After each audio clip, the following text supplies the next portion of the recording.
Hello everyone, this is Ritu and welcome to study more knowledge. तो सबसे बड़ी जो न्यूज़ है आजकल वो है सीटेट से रिलेटेड, और वो भी है नॉर्मलाइजेशन से रिलेटेड। अब जब से ये नॉर्मलाइजेशन नाम आया है, तब से जो भी सीटेट एग्ज़ाम देने वाले हैं उनकी परेशानी बढ़ गई है। अब परेशानी कैसे बढ़ गई है, अभी कोई कुछ बता रहा है इसके बारे में, कोई कुछ बता रहा है, कोई कह रहा है कि नंबर इसमें कम हो जाएंगे, हमारे जितने भी मार्क्स आएंगे। तो इसके बारे में समझ लेते हैं कि आखिर ये है क्या प्रोसेस। तो मिसगाइड ना हो आप, और सही से चीज़ों को समझेंगे तो सही से आप क्या है एग्ज़ाम भी दे पाएंगे। अदरवाइज़ जो आप मार्क्स ला सकते थे उससे आप कम रह सकते हैं। और अभी भी टाइम है, अभी भी कुछ लोगों का एग्ज़ाम बाद में है, कुछ लोगों के कल से ही स्टार्ट है।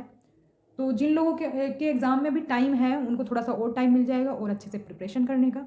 तो आप थोड़ी सी और अच्छी प्रिपरेशन कर सकते हैं इन चीज़ों को समझ करके।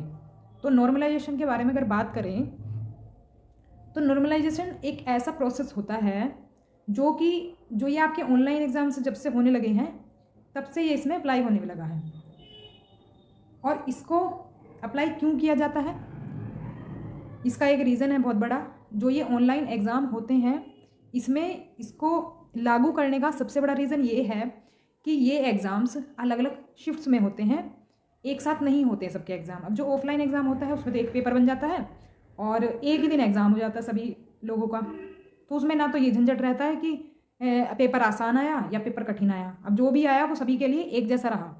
लेकिन जो ऑनलाइन एग्ज़ाम होता है उसमें दिक्कत ये आती है कि जैसे मान लो किसी का मॉर्निंग शिफ्ट में है, किसी का इवनिंग शिफ्ट में है, किसी का नेक्स्ट डेट में है या फिर किसी और डेट में है। अब आप सीटेट का ही देख लो, सीटेट के एग्ज़ाम होंगे 16 दिसंबर से 13 जनवरी 2022 तक। तो लगभग ही एक मंथ है लगभग। तो अब देख लो इसमें जो एग्ज़ाम होंगे आपके, किसी का पेपर कठिन भी आपको लग सकता है, किसी का आपको ईजी लग सकता है। अब मान लो आपने जो पेपर दिया आपको लगेगा कि हमारा पेपर तो कठिन आया था, अब दूसरी शिफ्ट वालों को तो बहुत ईजी पेपर दे दिया। इसमें होता क्या है, नॉर्मलाइजेशन का जो प्रोसेस है वो फॉलो होता है ऐसी कंडीशन में। अगर पेपर इजी या फिर कठिन लगता है अलग अलग शिफ्ट वालों का, उसमें क्या करते हैं, जैसे मान लो अब जो मॉर्निंग की शिफ्ट है उसमें किसी ने 100 अटैम्प्ट किए, एवरेज जो अटैम्प्ट थे वो थे 100, उससे ऊपर कोई कूद ही नहीं रहा, मतलब ये बेस्ट स्कोर रहा, ये हम कह सकते हैं। उसके अलावा एक एक पेपर इजी आ गया एक शिफ्ट में, उसमें क्या हो गया 120। जो बच्चे अटेम्प्ट कर रहे हैं वो 120 तक कर रहे हैं, एवरेज हम कहेंगे ज़्यादातर बच्चे तो कितने 120 अटेम्प्ट कर रहे हैं। तो ऐसे में करते क्या है कि जो कठिन वाला एग्ज़ाम था जिसमें बच्चे 100 मार्क्स ला रहे हैं और जो इजी वाला पेपर था 120 मार्क्स जिसमें ला रहे हैं, दोनों के बीच के मार्क्स में बच्चे बस 100 अटेम्प्ट कर रहे थे, ईजी वाले में 120 अटेम्प्ट कर रहे थे। तो इनके बीच के जो मार्क्स हैं 110, यानी कि बीच के मार्क्स हो गए हमारे। जो 100 वाले थे इनके 110 कर देंगे, बढ़ा देंगे इनके मार्क्स, यानी जो हार्ड पेपर था जिसका उसके मार्क्स बढ़ा देंगे, और जिनका इजी पेपर था उनके मार्क्स 10 मार्क्स घटा देंगे।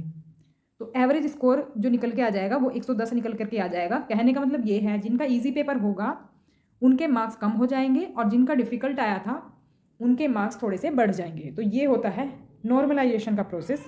तो इससे क्या करते हैं, इक्वल ले आते हैं सभी कैंडिडेट्स को। तो इस तरह से नॉर्मलाइजेशन होता है। अब इसमें देखो आपको एक चीज़ का खास कर ध्यान रखना है, जो लोग तैयारी कर रहे थे ना कि हम सिर्फ बाउंड्री तक ही ना मार्क्स लाएंगे, 90 मार्क्स लाएंगे या फिर 100 मार्क्स लाएंगे, वो इसमें क्या है थोड़े से खतरे में आ सकते हैं। वो कह सकते हैं हम डेंजर जोन में वो आ सकते हैं, क्योंकि मान लो कि आप ये शिफ्ट थी वो इजी वाली कैटेगरी में आ गई और आप अटेम्प्ट कर कर आए हैं 90 या फिर 100 के बीच में। अब मान लो ये देखो मैंने 10 मार्क्स का आपको सिर्फ आइडिया दिया है, ऐसा नहीं है कि सिर्फ 10 मार्क्स ही आपके कम होंगे या ज़्यादा होंगे, वो देखा जाएगा, एवरेज स्कोर देखा जाएगा, उसके हिसाब से होगा जितने भी मार्क्स कम या ज़्यादा करने की ज़रूरत पड़ेगी। तो मान लो कि आपका जो है बाउंड्री के आसपास आ रहा है स्कोर, तो आप इससे खतरे में आ सकते हैं। अगर आपका पेपर ईजी कैटेगरी में आ जाता है तो आपके मार्क्स कम हो सकते हैं। तो इसीलिए अभी भी टाइम है, जो बच्चे बाद में एग्ज़ाम देंगे अभी भी टाइम है, तो बेस्ट से बेस्ट स्कोर के लिए आप प्रिपरेशन करें। ऐसा ना हो सिर्फ पासिंग मार्क्स के लिए आप प्रिपरेशन करें। तो चाहे कंडीशन कोई भी हो आपका एग्ज़ाम फिर भी क्लियर हो जाएगा अगर आप सही से मेहनत करते हैं तो एग्ज़ाम के लिए। अब देखो इसमें देख लेते हैं कि नॉर्मलाइजेशन जो है वो मतलब पक्का जो है अप्लाई होगा ही होगा या नहीं होगा। तो देखो इसमें कंडीशन दी हुई है। पहले तो देखो सीटेट जो है कोशिश कर रहा है कि जो डिफरेंट सेट्स जो हैं क्वेश्चन पेपर के हर शिफ्ट के, ये कोशिश ये कर रहे हैं कि डिफ़िकल्टी लेवल जो है क्वेश्चंस का वो मतलब एक तरह से एवरेज रहे सभी का। ये ना हो कि भाई किसी का शिफ्ट में ईज़ी क्वेश्चंस आ जाएँ और किसी के शिफ्ट में डिफ़िकल्ट आ जाएँ। तो ये कोशिश कर रहे हैं डिफ़िकल्टी लेवल जो है सेम रहे और जो है सिलेबस पूरा भी कवर हो जाए। तो कोशिश तो इनकी ये है, लेकिन ये कह रहे हैं अगर हम थोड़ा-सा फेयरनेस लाएँ इसमें प्रोसेस में, उसके लिए जो है हम अप्लाई ये जो है ये प्रोसेस अपना सकते हैं नॉर्मलाइजेशन का। अपना सकते हैं, इन्होंने मोहर नहीं लगा दी है कि नॉर्मलाइजेशन होगा ही होगा। तो वो कंडीशंस पे डिपेंड करेगा कि एग्ज़ाम्स के बाद स्टूडेंट्स का क्या रिएक्शंस आता है, मतलब जो कैंडिडेट्स हैं, उनका क्या रिएक्शंस आता है। तो उसके बाद ही ये डिसाइड होगा। तो ये पूरी तरह से मोहर नहीं लगा दी है, नॉर्मलाइजेशन होगा ही होगा। एक तरह से कहा जा रहा है, ये हो सकता है।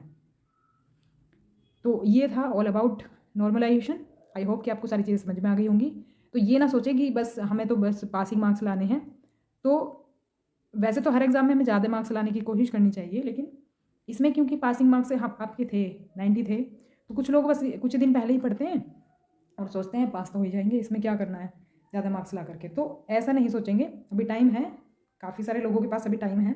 तो इतने दिनों में भी काफ़ी कुछ होता है। अब ये तो 1 महीने चलेंगे एग्ज़ाम्स, तो जिनके बाद में एग्ज़ाम्स हैं वो अभी तैयारी कर सकते हैं।